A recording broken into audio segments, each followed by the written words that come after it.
لا إله إلا الله محمد رسول الله لا إله إلا الله محمد رسول الله. Bismillahirrahmanirrahim. Assalamu alaikum hurmatly telegörүүчүлөр. Sizler menen ар дайым ушул күнү ушул саатта пайгамбарыбыздын бизге калтырып кеткен кымбат баалуу кыска жана нуска осуяттарына токтолмокчубуз. Бүгүн биринчи пайгамбарыбыздын Жебреил алейхиссалам келип пайгамбарыбызга ислам эмне экенин, ыйман эмне экенин, мухсин эмне экенин кабарлап, андан кийин кыямат кайымдын белгиси жөнүндө сураган суроолору жөнүндөгү хадисти тартууламакчыбыз. Пайгамбарыбыз саллаллаху алейхи ва саллям кутту хадисинде ушинтип айтты. Хадис Умар радиаллаху анху риваят кылган. Умар радиаллаху анху айтат: "Бейнама нахну джулусун инда Расулиллахи саллаллаху алейхи ва саллям зата яум, إذ طلع علينا رجل شديد بياض الثياب شديد سواد الشعر لا يرى عليه أثر السفر."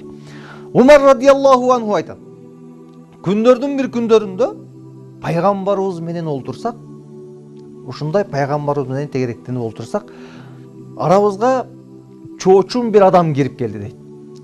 Кийимдери капкара, кийимдери апапакай эле. Күндөрдүн биринде пайгамбарыбыз менен олтурсак, бир чоочун адам кирип келди. Кийимдери апапакай эле дейт. Чачтары капкара эле дейт. Ла юра алейхи асару сафар. Анда эч кандай бир сапардын белгиси жок эле дейт. Хадистин аягында пайгамбарыбыз саллаллаху алейхи ва саллям айтты Умар радиаллаху анху: "Бул келип кеткен адам бул Жебреил болчу. Силерге диниңерди үйрөтүп кетти" деп айтты да. Бул хадис башынан аягына чейин бизге пайгамбар бизге ислам дини эмне экенин, ыйман деген эмне экенин бизге кенен кесир талкуулап түшүндүрүп берген. Бул жерде эң биринчи киргенде эле Жебреил алейхиссалам пайгамбарыбыздын астына киргенде апапакай кийим менен, чачтары капкара, эч кандай сапардын белгиси жок. Арабтарда ушундай болчу, сапарда жүргөндө эгерде чоочун адам келсе, ал сапарда жүргөн чоочун адам экенин, сапарда келген адам экенин дароо байкашчу. Анткени чаң кийимдери, чачтары жүдөп ушундай сапардын белгиси белинчү. Бул жолу ал чачтары капкара, кийимдери апапакай, эч кандай сапардын белгиси жок эле дейт. Бул жерде ислам дининин тазалыкка көңүл буруусуна кандайдыр бир деңгээлде Жебреил алейхиссалам басым жасагандай көрүнөт. Пайгамбарыбызга келип, дин бул тазалыктын дин экенин, ыйман деген бул тазалык экендигин багыттагандай көрүнөт. Пайгамбарыбыз айтат: "Ат-тухуру шатрул ыйман." Тазалык бул ыймандын жарымы деп айтты.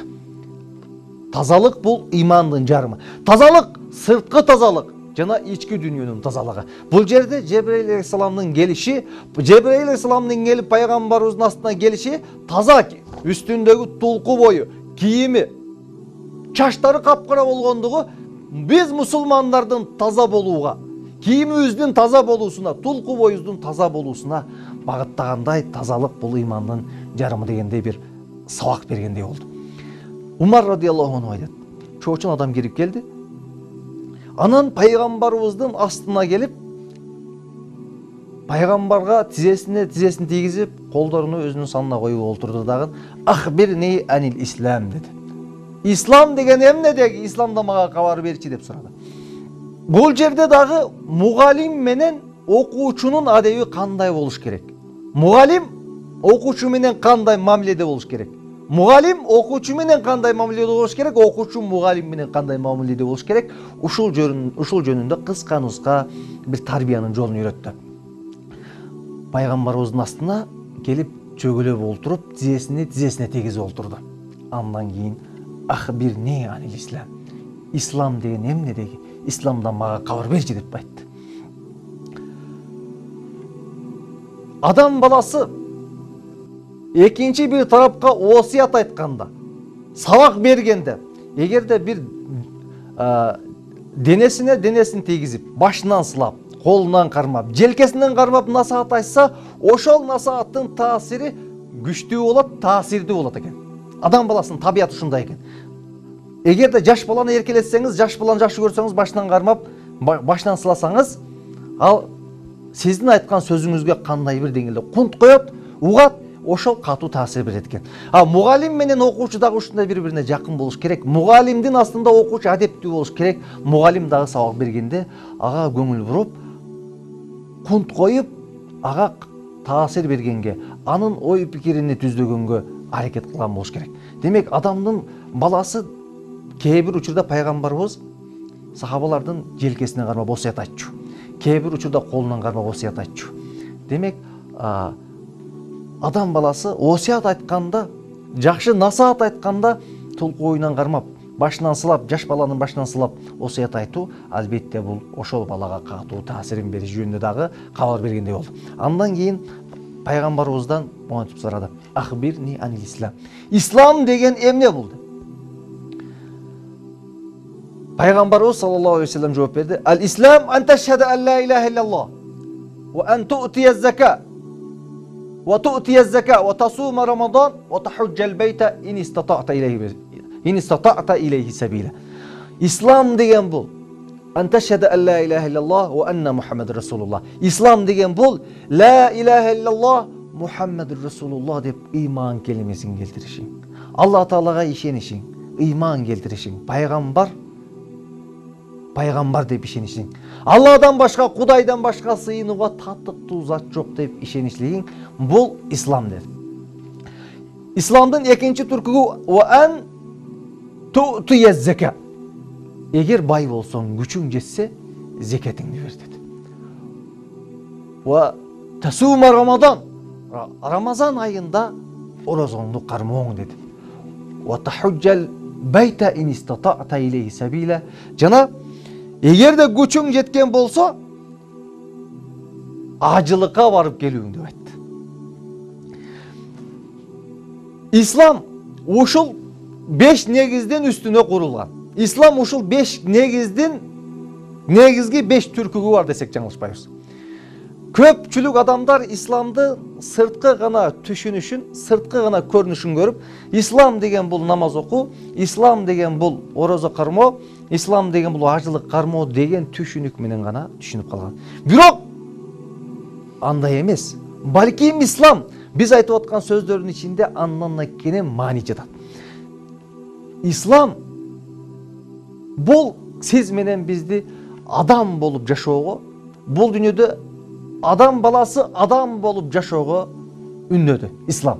Исламдын 5 түркүгү дагы бизди бул дүйнөдө адам болуп жашап, адам сыяктуу жашап, адам болуп өтөлү деген уран бар. Ушул 5 түркүктүн негизги чакырыгы, ушул 5 түркүктүн негизги максаттарынын бири бул адам баласыны кулк мүнөзгө, адеп ахлакка, бул дүйнөдө адам болуп жашоого чакыруучу чакырыктар бар.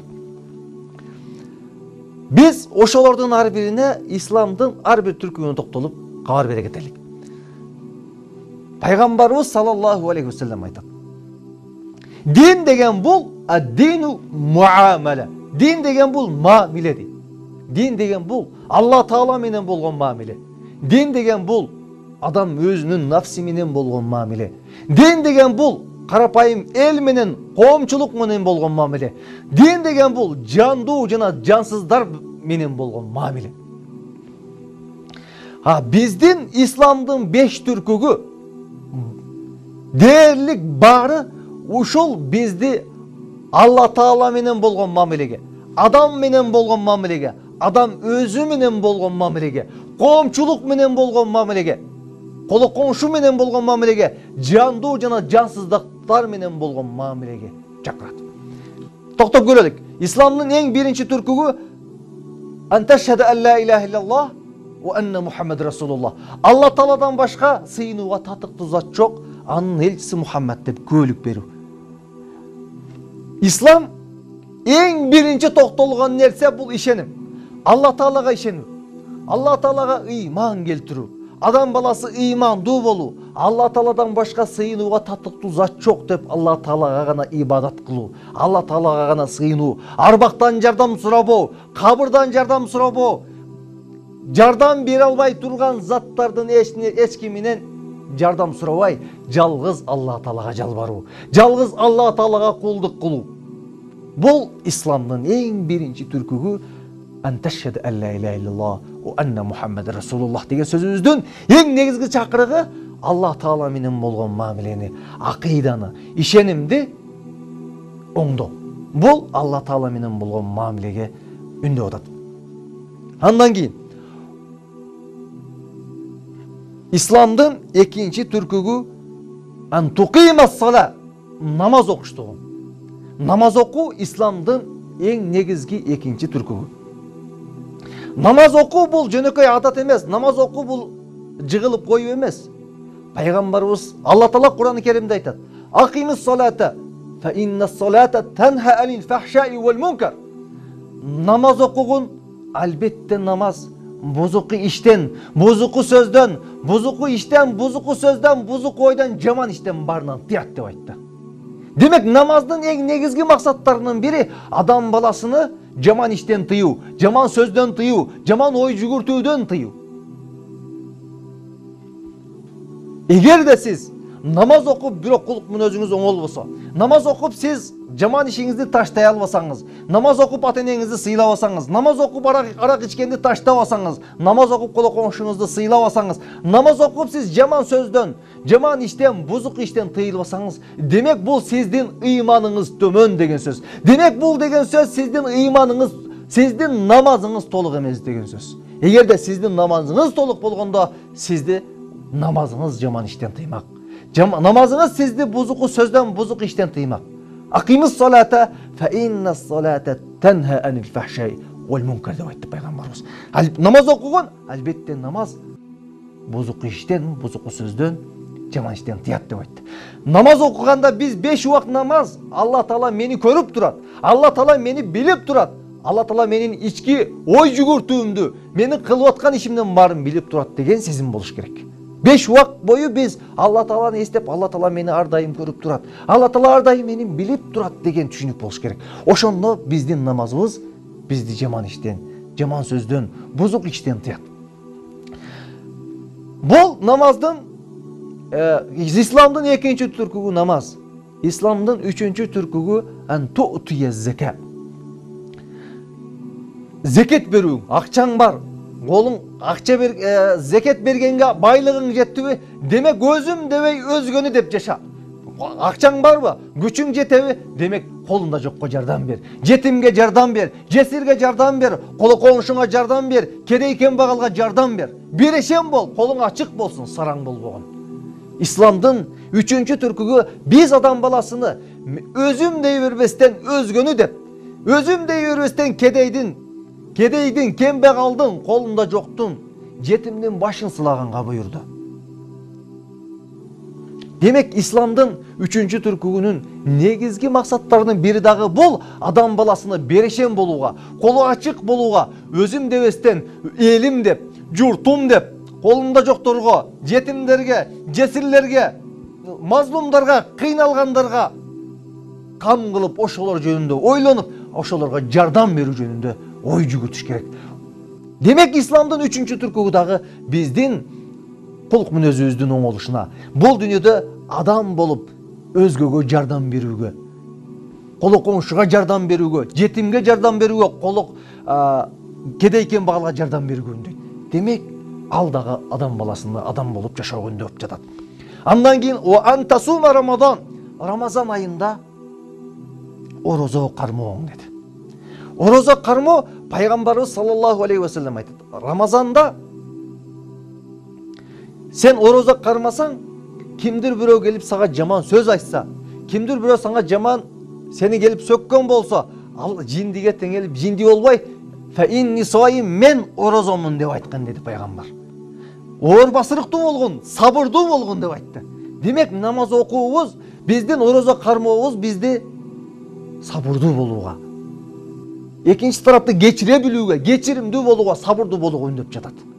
Качанда биз курсагыбыз ток жүргөндө колунда жок кедей тембагалдарды унутуп калышыбыз мүмкүн. Азыр кимдир бирөө азыр ушул күндө жумалап ачка калат десе кимдир бирөө ишенбеши мүмкүн. Бирок жумалап айлап ачка жаткан адамдар бар.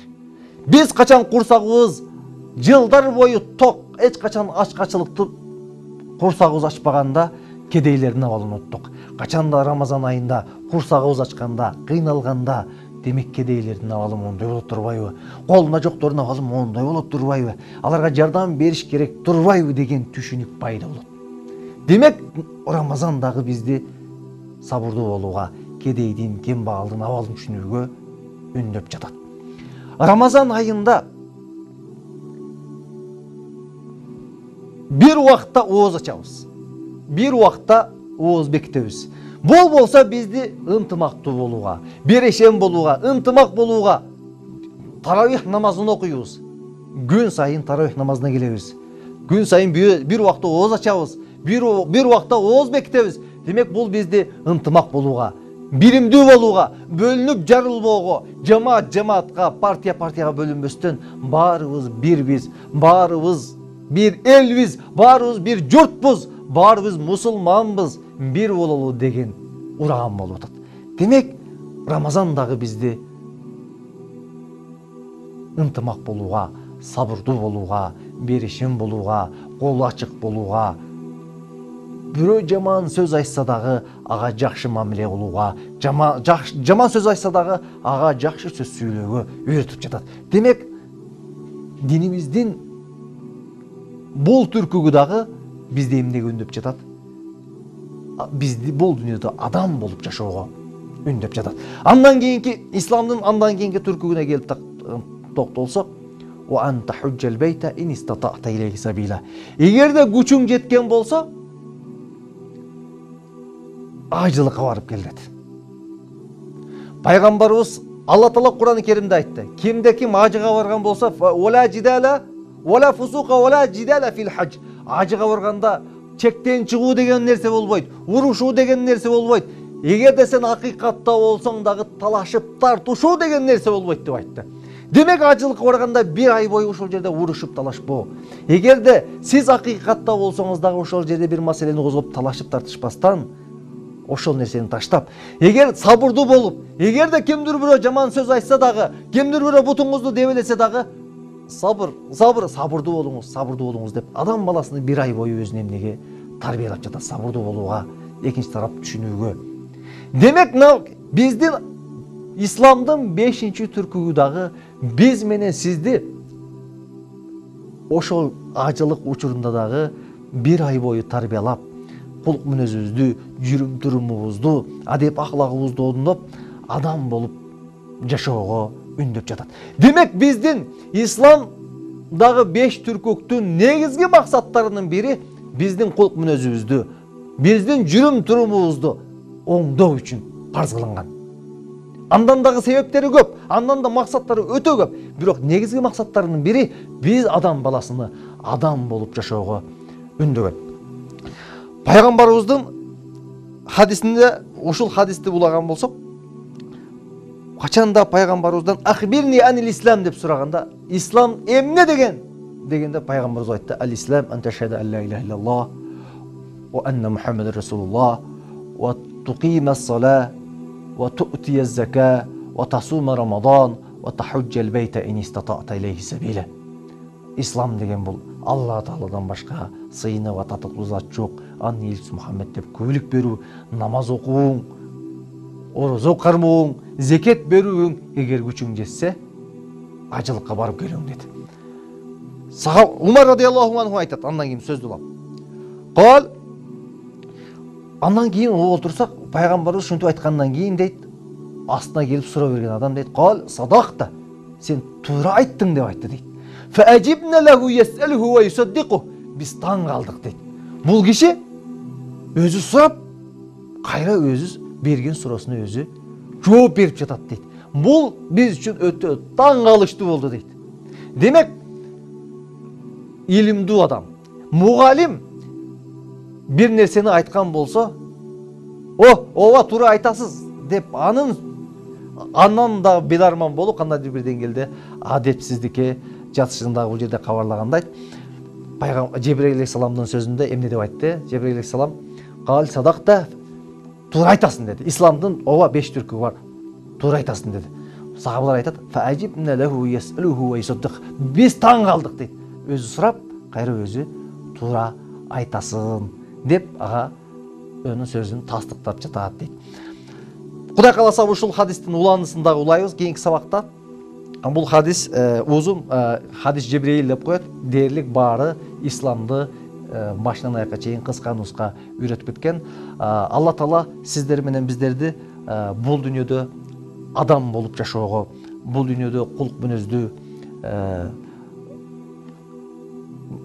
ата-энесин сыйлаган, тууган ырыгын сыйлаган, коло коңшусун сыйлаган адептүү инсандардан болуп жашоого насип кылган болсун.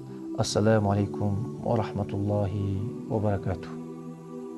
لا إله إلا الله محمد رسول الله لا إله إلا الله محمد رسول الله